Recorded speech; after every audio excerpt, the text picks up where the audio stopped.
দুপুরের খাওয়া দাওয়া কাজকর্ম সব সেরে নিয়ে আবার চলে এলাম রান্নাঘরে। আজ সকালে ও বাজার থেকে আসার সময় একটা বড় পাকা তাল নিয়ে এসেছিল। এখন সেই তাল দিয়েই বড়া আর তালের ক্ষীর বানাবো।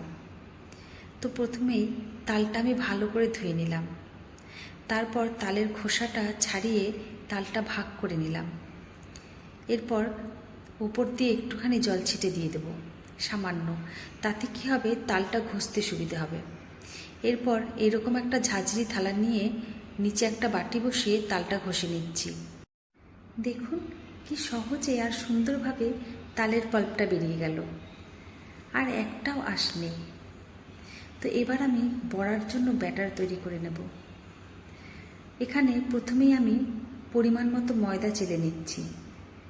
তারপর এক এক করে পরিমাণ মতো সুজি, নারকেল কোড়া, চিনি আর একটু লবণ দিয়ে ব্যাটারটা ভালো করে মাখিয়ে নেব।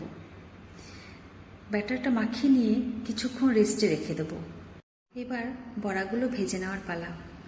তো প্রথমেই কড়াইতে পরিমাণ মতো তেল দিয়ে দিলাম। তেল গরম হয়ে গেছে আর আমি গ্যাসের ফ্লেমটাও কমিয়ে দিয়েছি। এরপর এক এক করে বড়াগুলো ভেজে নেব।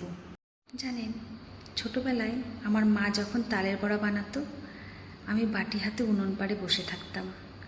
কতক্ষণে মা বড়া ভেজে নামাবে আর আমি টপাটপ করে খাবো।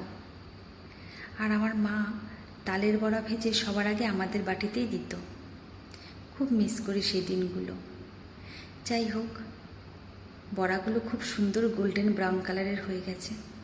এরপর বড়াগুলো নামিয়ে নেব।